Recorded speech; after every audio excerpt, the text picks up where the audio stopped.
Manalangin po tayo mga kapatid. Maraming salamat po, Amang Banal na makapangyarihan sa lahat. Dahil muli na naman po kami nakaatin sa inyong bahay-sambahan, pagkalaan ng mga halos isang buwan di namin pagkita, Panginoon. Maraming salamat po. Ikaw po ang gumagawa ng paraan, Panginoon, upang magkasama-sama po kaming muli, Panginoon. Nalugmok po ang aming bansa sa kahirapan, Panginoon. Maging sa amin, nagdurusak po kami sa pandemyang ito na lumaganap sa amin, Panginoon. Huwag mo po kaming pabayaan, gabayan mo po kami sa lahat ng oras, saan man po kami naroroon. Iparamdam mo po sa amin, Panginoon, na ikaw ay nasa aming tabi, Panginoon. Maraming salamat po sa kabutihan mong walang hanggan, Panginoon, sapagkat ikaw ang Diyos ng pag-ibig, ang Diyos ng pagmamahal, ang Diyos na laging gumagabay sa amin saan man kami naroroon, Panginoon. Maraming salamat po, Panginoon kong Jesus. Lagi mo kaming ginagabayan saan man po kami naroroon, Panginoon. Umaasa po kami, Panginoon, na patuloy kang maghahari sa aming puso, sa aming isip, Panginoon. Sapagkat ikaw, Panginoon, ang aming gabay lagi sa aming mga pagdurutan dinadanas na ito, Panginoon. Sa aming bansa, palayasin mo na po, Panginoon. Ikaw lamang ang may kapangyarihan. Ang iyong kapangyarihan lamang, hindi kanya po pwedeng matalo, Panginoon, sapagkat mas makapangyarihan ka po sa kanya. Maraming salamat po, Panginoon. Gabayan mo rin po ang mga tao, Panginoon, na wala dito, Panginoon, sa aming kapilya, Panginoon, sapagkat gusto man po nila makapunta, Panginoon, may agam-agam po sa kanila mga puso. Kaya alam po namin, Panginoon, na sila po'y, Panginoon, ay nasa bahay lamang at nanonood ng aming live streaming, Panginoon. Gabayan mo po sila. Pawiin mo po ang mga agam-agam sa kanilang mga puso, sa kanilang mga isip, Panginoon. Lagi ka po, Panginoon, na gumabay sa kanila sa lahat ng oras, Panginoon. Maraming salamat po. Dinadalangin din po namin ito, ang kapilyang ito, Panginoon, na siya naming bahay-sambahan, Panginoon. Basbasan mo po kami lahat, maging sa aming pag-uwi, Panginoon. Ikaw lamang po ang tunay na hari, Panginoon, na walang makakapantay sa iyo, ang Diyos ng katotohanan. Maraming salamat po, Panginoon kong Jesus. Gabayan mo po kami sa aming pag-uwi, maging sa aming pagsambang ito. Gabayan mo po ang aming pastor upang maipabahagi niya po sa amin ng mahusay, Panginoon, ang iyong mga salita, pagkat ikaw lamang, Panginoon, ang makapagbibigay liwanag, Panginoon. Sinasamba ka po namin, pinupuri ka namin, Panginoon. Ikaw lamang ang maitaas at maluwalhati, sapagkat ikaw ang tunay na hari, aming Panginoong Yesus. Maraming salamat po, Amang Banal na nasa langit. Umaasa po kami patuloy kang maghahari sa aming mga puso't isipan, maging sa aming mga pag-uwi, Panginoon, ikaw pong aalalay. Ito po ang aming dalangin sa pangalan po ng iyong bugtong.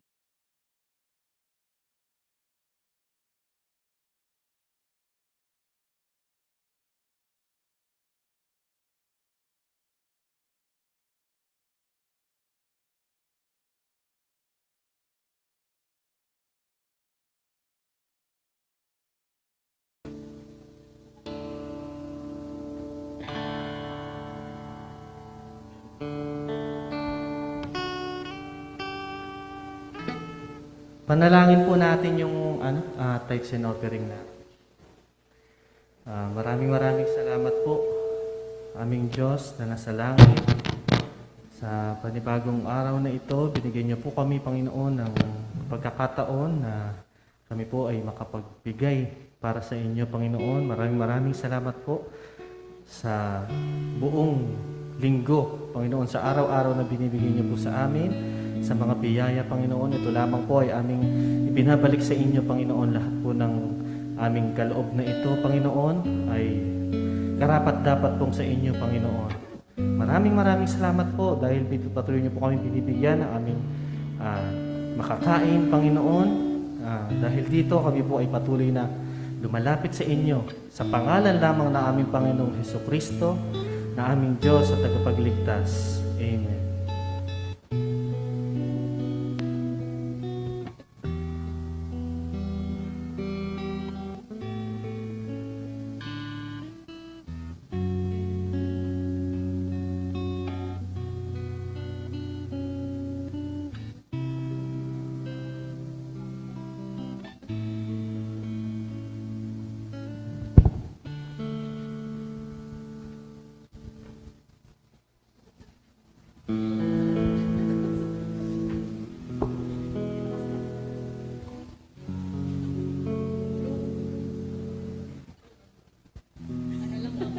Yan.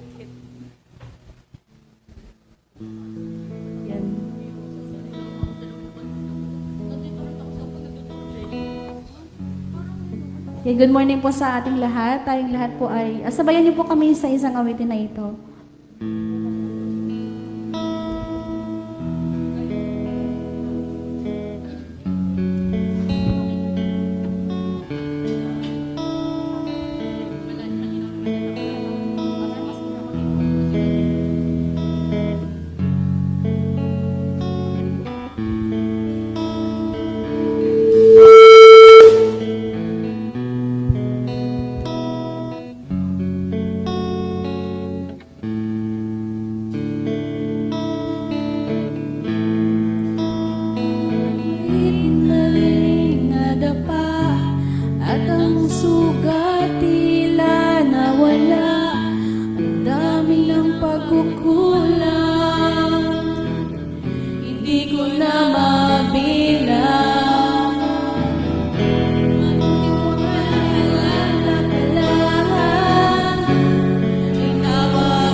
Pagpalain mo tayong lahat ng ating Panginoon.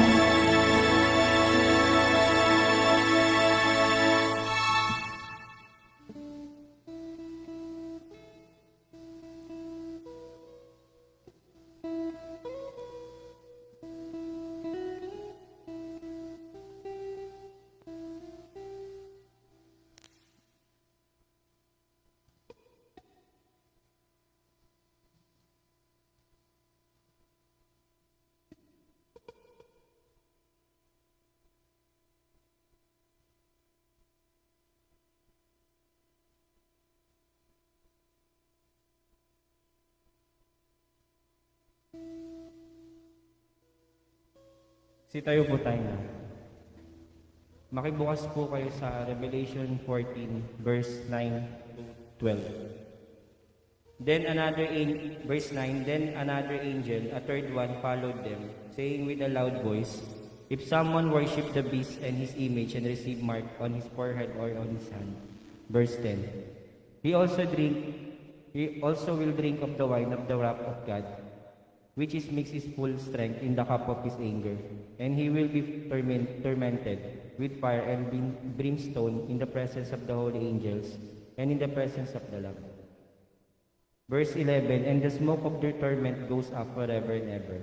They have no rest day and night, those who worship the beast and his image, and whoever receive the mark of his name. Verse 12, Here is the perseverance of the saints who keep the commandments of God and their faith in Jesus. Purihin ang Diyos sa pagkabasa ng kanyang salita.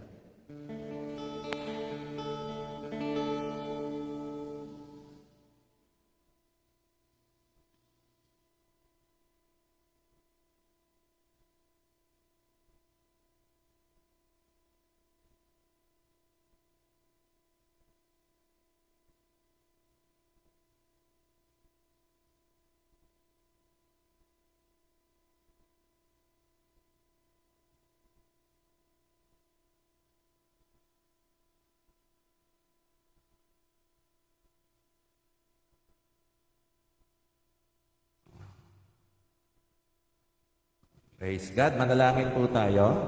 Aming amang Diyos sa langit, sa oras pong ito, nagpapasalamat po kami sa iyong awat biyaya. Pagpalain mo po kami, at ikaw po, Panginoon, ang manguna sa iyong mensahe. Maunawaan po namin ang iyong mga salita.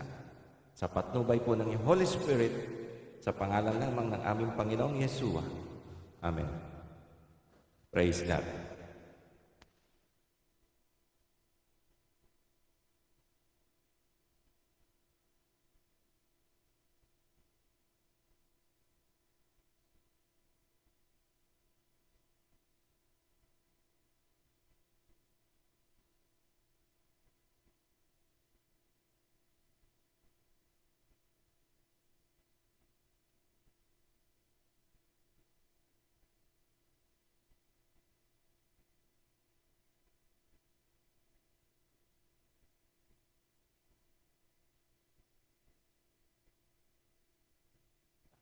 Okay, praise the Lord. Purihin ang ating Panginoon.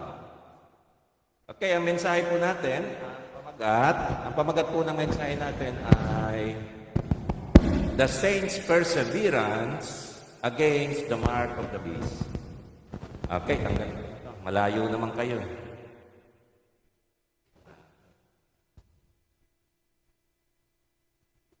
Praise God. The Saints' Perseverance Against the Mark of the Beast. Purihin ang Panginoon. Kita ba yung intro? Kita ba yung intro? Yes ba? Diyan, labas? Kumabas ba?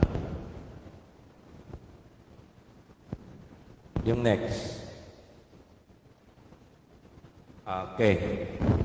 As we already know from previous Sunday messages, that the church and the Jew will suffer from the hands of the Antichrist or the beast. Tayo po ay merong pag-aaral na serye, mga kapatid, tungkol po sa end times, tungkol po sa tribulation. At sinagot po natin sa mga nakaraang linggo, mga kapatid, na ang iglesia at ang mga Hudyo ay sabay po na dadaan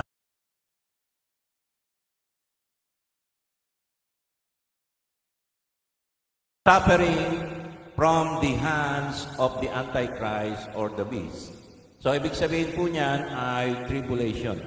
Okay, para doon po sa mga hindi po nakasunod sa mga nakaraang mensahe ng ating Panginoon, remember, there are three kinds of tribulation. Meron po mga kapatid na sinasabi sa Biblia, yung the Great Tribulation, tatlong klase po ang tribulation application.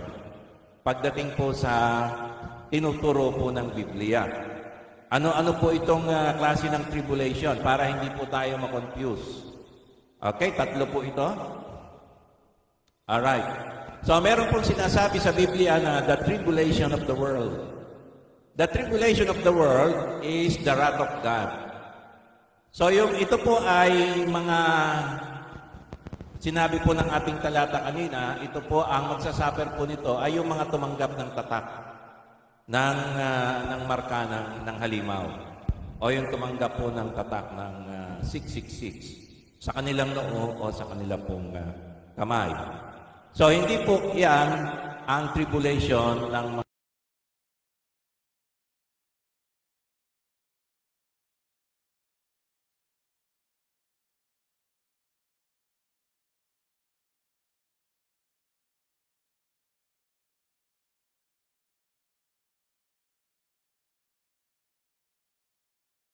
niya, yung 7 plague, yung 7 paghihirap sa Egypt, na alala po ninyo, hindi po tinamaan.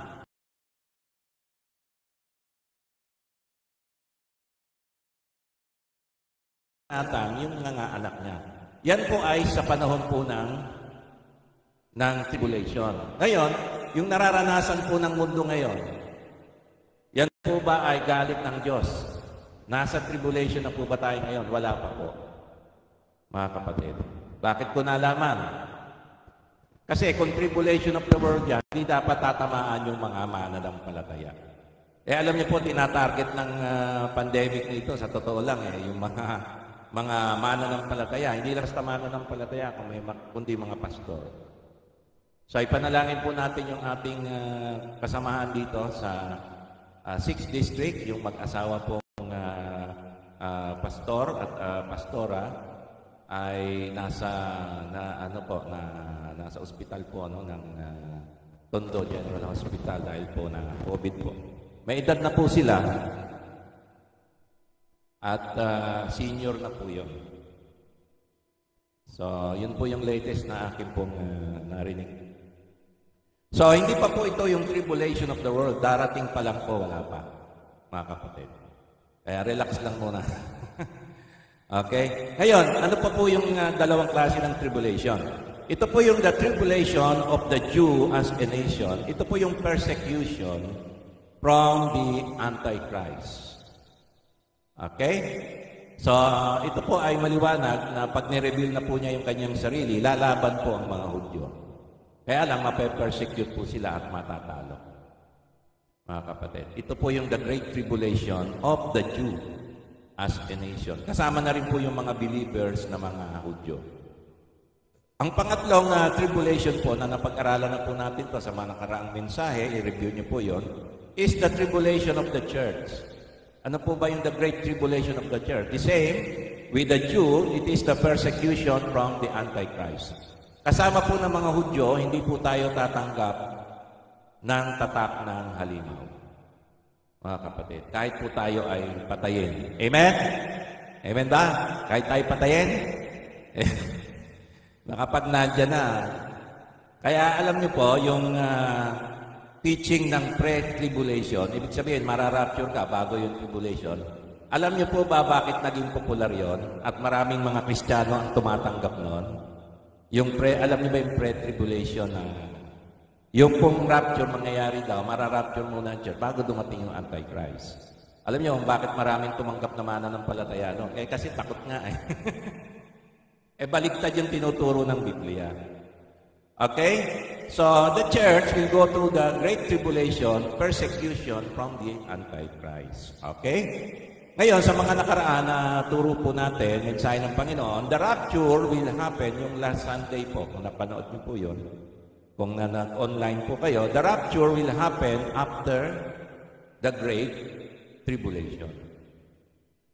So ano po ba yung Great Tribulation na ito? Yung po yung Great Tribulation ng number 2 and number 3, the Great Tribulation of the Jews and the Great Tribulation of the Church. Wala po tayo actually pakialam dun sa the Great Tribulation of the world. Kasi hindi man tayo kasali ron. Yun po kasi yung wrath of God. Okay. Paano po natin nalaman? Konting review lang po. The rapture will happen after the Great Tribulation. Ito po ang tinuturo ng Biblia, not before, not pre, but post, or after. Ito po ay maliwanag na tinuturo ng Biblia na ginugulo po nung aral ng pre-tribulation. Magulo po kasi yung pre-tribulation.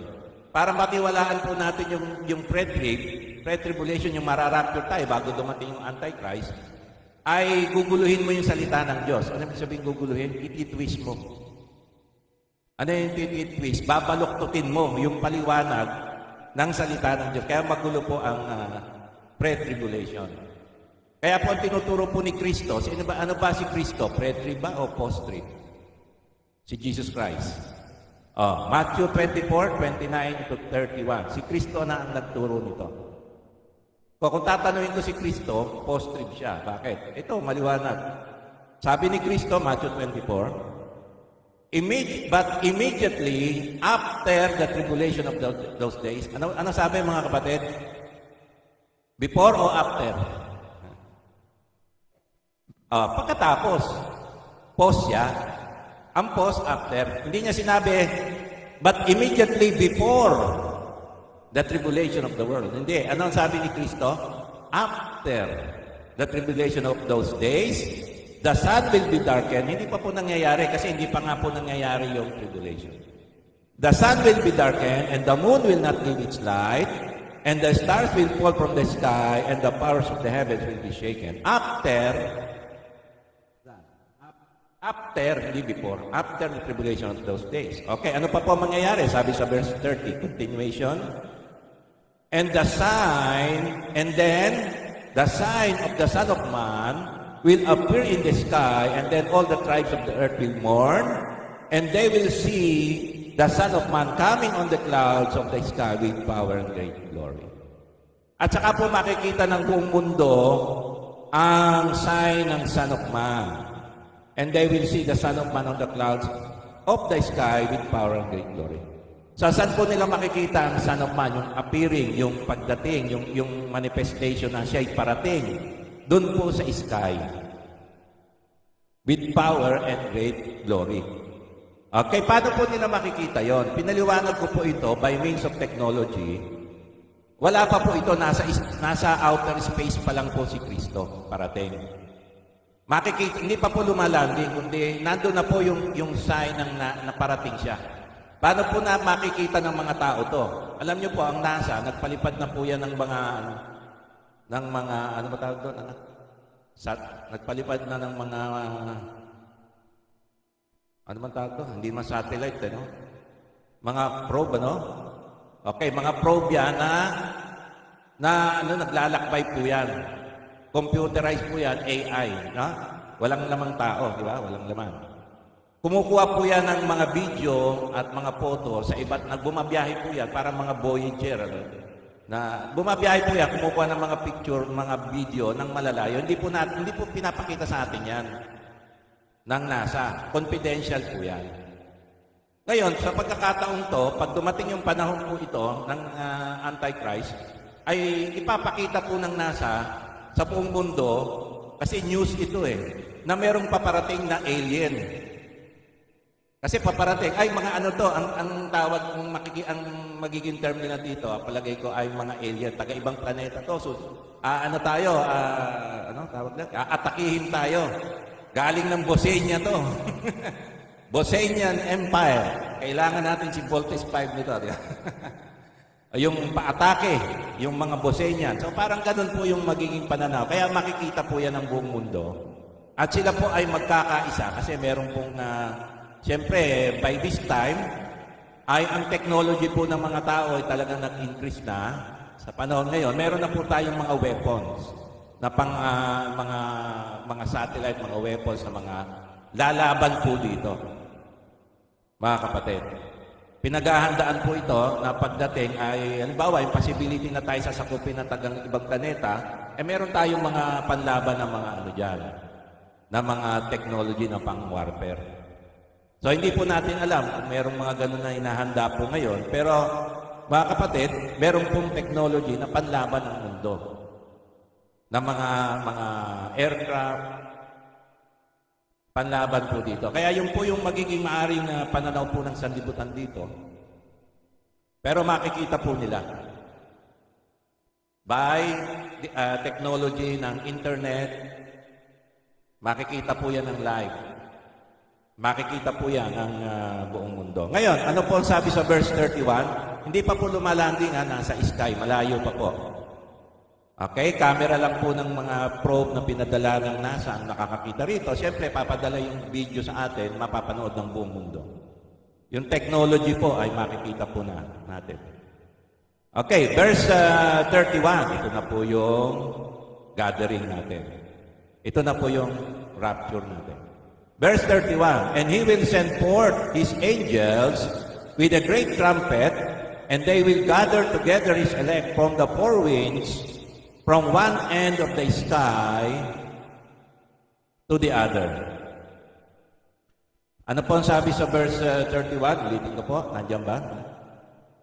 And he will send forth his angels with a great trumpet, and they will gather together his elect from the four winds, from one end of the sky to another.